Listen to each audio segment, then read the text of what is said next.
சக்திவேல் ஹாஸ்பிட்டலுக்கு கிளம்பி வராரு. ஹாஸ்பிட்டலுக்கு வந்த உடனே அண்ணனோட முகத்தை பார்க்க முடியாம தலை குனிஞ்சு நிற்கிறாரு. உடனே எங்க வடிவுகிட்ட போயிட்டு, அண்ணே என்னை மன்னிச்சிடுங்க, என் பையன் பண்ண தப்புக்கு நானும் ஒரு வகையில காரணம் தானே. அந்த குடும்பத்தை பத்தி தப்பு தப்பா சொல்லி என் பையனோட மனசுல இந்த மாதிரிலாம் நினைக்க வச்சது நான் தானே, என்னை மன்னிச்சிடுங்க அண்ணே.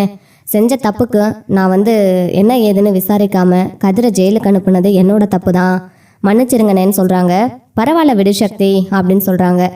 அண்ணே எனக்கு அண்ணனை வீட்டுக்கு கூட்டிகிட்டு போகலான்னு சொல்லியிருக்காங்க அப்படின்னு கேட்குறாங்க. தம்பி நாளைக்கு கூட்டிகிட்டு போகலான்னு சொல்லியிருக்கிறாங்க. நீங்கள் என்ன தான் என்கிட்ட மன்னிப்பு கேட்டாலும் குமார்கிட்ட இனிமேல் என்னால் பேச முடியாது. பெத்த புள்ள மாதிரி தான் நாங்கள் அவனை வளர்த்தோம். ஆனால் பெரியப்பான் கூட பார்க்காம இப்படி தள்ளி விட்டது வேணா தெரியாமல் இருக்கலாம். ஆனால் எப்படி தம்பி அவரை அப்படியே விட்டுட்டு இன்னொரு பையனை காட்டி கொடுக்கறதுக்காக குமார் வேகமாக ஓடி நம்மக்கிட்ட பொய்யா ஒரு கதையை சொன்னானே, அதை நினைக்கும் போது என்னால் அவனை முகத்தை பார்க்கவே பிடிக்கல அப்படின்னு சொல்லிட்டு இருக்காங்க. சரி விடு வடிவு, ஹாஸ்பிட்டலில் வச்சு எதுக்கு இப்படிலாம் சக்தியை பார்த்து கேள்வி கேட்குற, விடு எதா இருந்தாலும் வீட்டில் போய் பார்த்துக்கலான்னு சொல்கிறாங்க. சரிங்கண்ணே நான் வெளியில் டாக்டரை பார்த்து பேசிட்டு மாத்திரை மருந்தெல்லாம் என்ன ஏதுன்னு கேட்டுட்டு வரேன்னு சொல்கிறாங்க. அப்புறம் எப்போ வீட்டுக்கு கிளம்புறதுன்னு சொல்லிட்டு கேட்டுட்டு வரேன்னு சொல்லிட்டு அங்கே கிளம்பி போகிறாங்க. இருந்தாலும் இந்த பக்கம் முத்துவேல் இருந்துக்கிட்டு, நான் ஒரு முடிவு பண்ணி வச்சுருக்கேன், வீட்டுக்கு போனதுக்கப்புறம் நான் என்ன பண்ண போகிறேங்கிறத கொஞ்சம் பொறுத்திருந்து பாரு வடிவு அப்படின்னு சொல்கிறாங்க. என்னங்க பண்ண போகிறீங்க, குமாரை எதுவும் வீட்டை விட்டு அனுப்ப போகிறீங்களா? வேண்டாங்க, அப்படி எதுவும் பண்ணிட வேண்டான்னு சொல்கிறாங்க. அப்படியெல்லாம் நான் எதுக்கு பண்ண போகிறேன், அப்படியெல்லாம் நான் எதுவும் பண்ண மாட்டேன் அப்படின்னு சொல்லிட்டு இங்கே கிளம்பி ரெடியாக இருக்காங்க. அப்போ தான் சக்திவேல் டாக்டர்கிட்ட கேட்டுட்டு வீட்டுக்கு கூட்டிகிட்டு போகலாமான்னு சொன்ன உடனே கூட்டிகிட்டு போகலாம் சார் அப்படின்னு சொல்லிட்டு அவருக்கு ரெஸ்ட்டு தேவை அப்படின்னு சொல்லி அனுப்பிடுறாங்க. சக்திவேலும் வடிவும் சேர்ந்து இங்கே கூட்டிகிட்டு போகிறாங்க. கூட்டிகிட்டு வீட்டுக்கு போகிறாங்க. முத்துவேலும் வீட்டுக்கு போய் இறங்கின உடனே கதிர் பார்க்க வராரு. கதிர் அப்புறம் அவங்க பொண்ணு ராஜி 2 பேரும் முத்துவேலை பார்க்குறாங்க. இங்கே ஆர்த்தி எடுத்து மாறி ஆர்த்தி எடுத்து வீட்டுக்குள்ளே போங்க மாமான்னு சொல்கிறாங்க. எல்லாரும் வீட்டுக்குள்ளே போகிறாங்க. அப்போ வேகமாக பெரியப்பா என்னை மன்னிச்சிருங்க, நான் தெரியாமல் தான் பெரியப்பா அந்த மாதிரி பண்ணிட்டேன், ஒரு பயத்தில் தான் பெரியப்பா, ஜெயில்னா இப்படி தான் இருக்கும்னு நான் பயந்து போயிருக்கேன், அதனால தான் பெரியப்பா என்னால் அங்கே போய் இருக்க முடியாதுன்னு தான் இப்படி ஒரு முட்டாள்தனமான காரியத்தை பண்ணிட்டேன்னு சொல்கிறாங்க. நீ இப்படி சொல்கிற, தப்பு பண்ண நீயே விளைவிக்கணும்னு நினைக்கிற, ஆனால் தப்பே செய்யாத கதிரை மட்டும் எதுக்கு போலீஸில் பிடிச்சி கொடுத்த, அவனும் அங்கே போய் கஷ்டப்படுவான் தானே, அது ஏன் உனக்கு புரியாமல் போயிடுச்சுன்னு சொல்லி கேட்குறாங்க. என்னை மன்னிச்சிடுங்க பெரியப்பா, புத்தி கெட்டு போய் இப்படி பண்ணிட்டேன், கோவம் என் கண்ணை மறைச்சிருச்சு பெரியப்பான்னு சொல்லி குமார் அழுகிறாரு. உடனே வடிவுகிட்ட பெரியம்மா என்னை மன்னிச்சிடுங்கன்னு சொல்லி கேட்குறாங்க.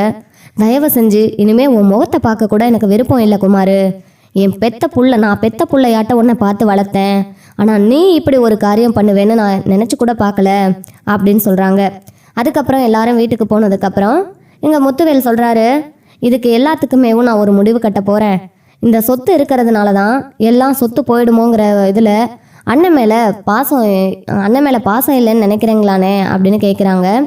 அப்படியெல்லாம் நான் ஒன்றும் சொல்ல வரல சக்தி, நீ என் மேலே பாசமாக தான் இருப்ப, ஆனாலும் இந்த சொத்து எதுக்காக அப்படியே இருக்கணும், நான் இப்போ என்னோட தேவைக்காக பணம் அனுப்புவேன், நீ கேள்வி கேட்ப, அப்போது நம்மளும் சேர்ந்து சம்பாதிச்சிருக்கோம், அண்ணன் நம்மக்கிட்ட ஒரு வார்த்தை கேட்கலையேன்னு நினச்சிடக்கூடாது, தான் சொல்கிறேன், என் மேலே உங்களுக்கு வேற நம்பிக்கை போயிடுச்சு, அண்ணன் எது செஞ்சாலும் நம்மளுக்கு எந்த ஒரு துரோகமும் நினைக்க மாட்டாருன்னு நீ ஒரு நாளாவது நினச்சிருந்தேன்னா எதுக்குன்னே 10 லட்சம் ரூபாய் போட்டு விட்டேங்கிற கேள்வியே என்னை பார்த்து கேட்டிருக்க மாட்டேன்.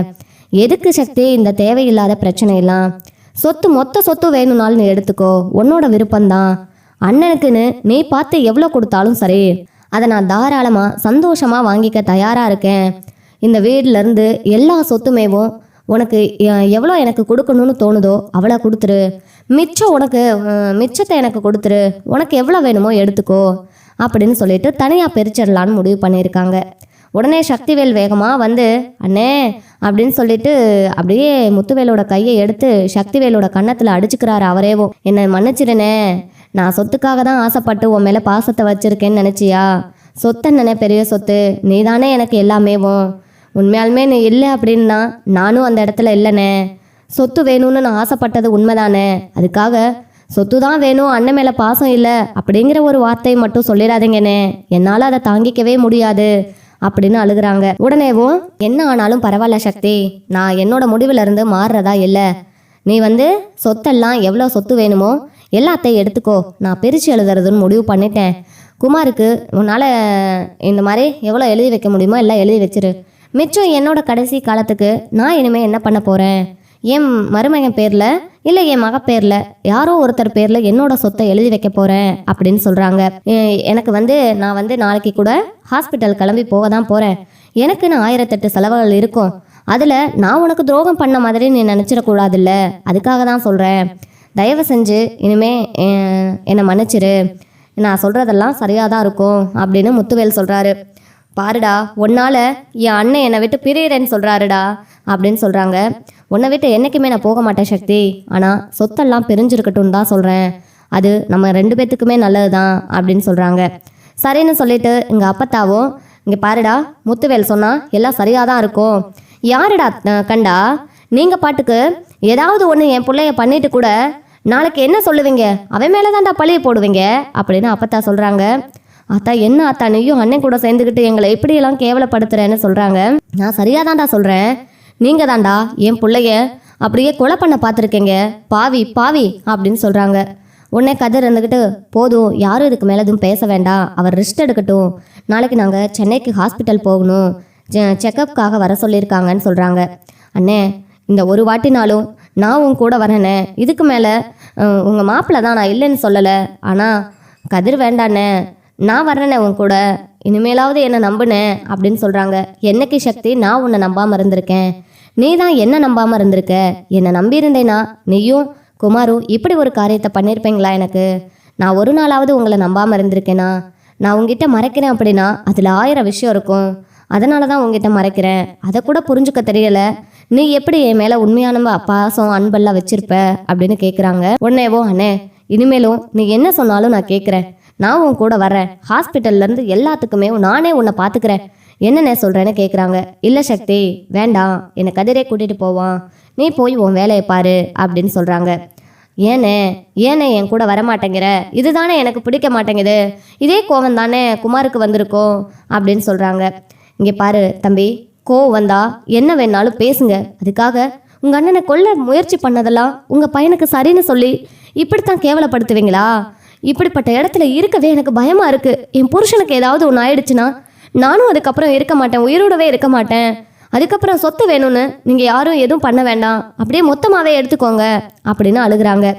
உடனே முத்துவேல் சொல்கிறாரு, ஆத்தா சொன்ன மாதிரி நீயும் குமாரும் என்னை கூட்டிகிட்டு போகிறீங்கன்னு வைங்க சக்தி, உங்கள் 2 பேத்துக்கும் இங்கே கதிர் மேலே சுத்தமாகவே பிடிக்காது, பகையெல்லாம் இருக்குது. அதனால் நீங்கள் என்ன பண்ணுவீங்க, நான் வேண்டாதவன் ஆயிட்டேன்ல, இனிமே நான் இருந்தால் என்ன இல்லாட்டி என்ன கொன்று போட்டுட்டு கூட எங்கள் அண்ணனை காணோம், இவன் தான் கொன்று போட்டுட்டான்னு சொல்லிட்டு கதிர் மேலே கம்ப்ளைண்ட் கொடுக்க எவ்வளோ நேரம் சக்தி ஆகிடும், என்னை கொல்றதுக்கெல்லாம் நீங்கள் துணிஞ்சிருப்பீங்கன்னு எனக்கு நல்லாவே தெரியும்னு சொல்கிறாங்க. என்னென்ன சொல்கிறாங்கன்னு சொல்லிட்டு சக்திவேல் கேட்குறாரு. ஆமாம், எனக்கு எதுவுமே தெரியாதுன்னு நினச்சிட்டு இருக்கிறியா? இங்கே குமார் வந்துட்டு அங்கே தள்ளி விட்டது மட்டும் கிடையாது, ஹாஸ்பிட்டலில் என்னைய கொல்ல பார்த்தான், நான் அப்போ மயக்கத்தில் தான் இருந்தேன், என்னை கொல்ல பார்த்தான் தானே அப்படின்னு சொல்கிறாங்க. அண்ணே அது அந்த கிறுக்கு பையன் தெரியாமல் அப்படின்னு சொல்கிறாங்க. தெரியாமல் என்ன சக்தி, இதில் தெரியறதுக்கு என்ன இருக்குது? அவனாவும் இதே அந்த இடத்துல நீ இருந்திருந்தேன்னா உனக்கு என்ன பண்ணியிருப்பான் அப்படின்னு கேட்குறாங்க. உடனேவும் இங்கே முத்துவேல்னால இதுக்கு மேலேயும் ஒன்றும் பேச முடியல. நான் முடிவு எடுத்தது தான், சொத்தை பிரித்து எழுதுகிறோம், கதிர் என்னை பார்த்துப்பான், எனக்கு மகனாக இருந்து அவனே என்னை பார்த்துப்பான், என்னை யாரும் பார்த்துக்க வேண்டாம், எனக்காக யாரும் அழுகவும் வேண்டாம், அவங்கவுங்க சொத்து தனியாக இருக்கிறதுனால அவங்கவுங்க தனியாகவே இனிமேல் இருந்துட்டு போயிடலாம், அதுதான் எல்லாத்துக்கும் நல்லதுன்னு சொல்லிடுறாங்க. அண்ணே நீங்கள் இங்கே இருக்கிறத விட அங்கே இருந்துக்கோங்க, உடம்பு குணமானதுக்கப்புறம் இங்கே வந்துடுங்கன்னு சொல்கிறாங்க. வேண்டாண்ணே, தயவு செஞ்சு போக வேண்டாம், என்னால் அதை தாங்கிக்க முடியாது, நீ என் கூடயே இருக்கணும்னேன்னு சொல்கிறாங்க. சரின்னு சொல்லிட்டு இங்கே முத்துவேலோட சேர்ந்து அந்த வீட்டில் இருக்கிறாங்க. ஆனால் சொத்தை பிரித்து எழுதுறதுக்காக வக்கீலை வர சொல்லியிருக்காங்க. வக்கீலை வர சொல்லி இங்கே சக்திவேலுக்கு எவ்வளோ இதாகும், சக்திவேலுக்கும் இங்கே முத்துவேலுக்கும் பாதி பாதி பிரிச்சிடலாம் அப்படின்னு முடிவு பண்ணியிருக்காங்க அப்பத்தா.